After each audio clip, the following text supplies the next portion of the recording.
Hello बच्चों, let's read your question and here your question say, under colonial rule, why did the scale of hunting increase to such an extent that various species become almost extinct? यानी कि question बोल रहा है कि जब colonial rule आया था India में कॉलोनियल रूल का मतलब क्या है, जब ब्रिटेन के लोगों ने इंडिया में अपना कब्जा जमाया था और इंडिया को सब्जुगेट कर लिया था, तो इंडिया में कॉलोनियल रूल की जब इस्टेब्लिशमेंट हुई थी तो उस दौरान क्या होता है, बड़े बड़े एनिमल्स जो है उनकी हंटिंग बहुत तेज़ी से बढ़ जाती है।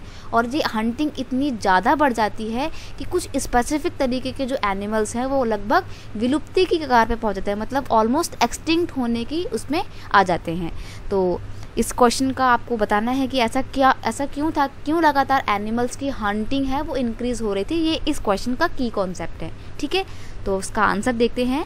Under the colonial rule hunting increased to such an extent that various species become almost extinct। बहुत सारी जो स्पीशीज हैं एनिमल्स की वो बिल्कुल विलुप्त होने को पहुंच गई थी। ऐसा इसलिए हो रहा था, there are various reason behind this. Number 1, the British saw large animal as sign of wild primitive and savage society. देखो यहाँ पर आपको समझना बहुत ज़रूरी है कि ब्रिटिशर्स जो थे कॉलोनियल रूल में लगातार बड़े बड़े एनिमल्स को क्यों मारते थे, क्यों वो उनको पसंद नहीं करते। तो इसलिए क्योंकि जो ब्रिटेन के लोग थे, ब्रिटिशर्स जो थे, उनका ऐसा मानना था कि ये जो बड़े एनिमल है किसी काम के तो है नहीं, बेकार हैं, जंगली एनिमल हैं, वाइल्ड हैं, प्रिमिटिव मतलब पिछड़े हैं, और ये एक असभ्य सोसाइटी को, सैवेज सोसाइटी को दिखाते हैं। और उनका ऐसा मानना था कि ये एनिमल बिल्कुल बेकार हैं, क्योंकि क्या है, ये एनिमल्स जो है हमारे एग्रीकल्चर लैंड में या कल्टीवेशन लैंड में घुस के एग्रीकल्चर प्रोडक्शन को ख़राब कर सकते हैं। इसलिए ये बड़े बड़े एनिमल्स को पसंद नहीं करते थे ब्रिटिशर्स, और लगातार इनको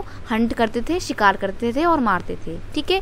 दे use to give reward for killing of tiger, wolves and other large animal on ground. अब जब कोई भी बड़े बड़े एनिमल्स को, जैसे कि टाइगर को, वुल्व्स को, लेपर्ड को मार देता था ग्राउंड पे, तो ये उन लोगों को रिवॉर्ड प्रोवाइड करते थे, ठीक है। They considered a threat to cultivators, यानी कि ये ज़्यादातर उन्हीं एनिमल्स को मारते थे जो उनकी कल्टीवेशन के लिए थ्रेट हो सकते थे, खतरा साबित हो सकते थे।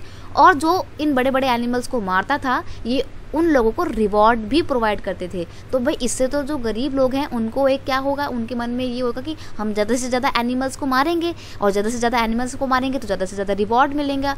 यही रीज़न है कि कॉलोनियल पीरियड में बहुत ही तेज़ी से जो बड़े बड़े एनिमल्स थे इनकी संख्या में कमी आई, इनको मारा गया, ठीक है। एक और पॉइंट देखते हैं। Certain area of forest were reserve for hunting, मतलब इन्होंने हंटिंग को बढ़ावा देने के लिए क्या किया, कुछ स्पेसिफिक एरिया जो है ना फॉरेस्ट के, उन एरिया को रिजर्व कर दिया कि भाई यहाँ पर जो है हम क्या करेंगे, हंटिंग करेंगे, बड़े बड़े एनिमल्स जो है वो यहाँ पर, उनको यहाँ पे मारा जाएगा।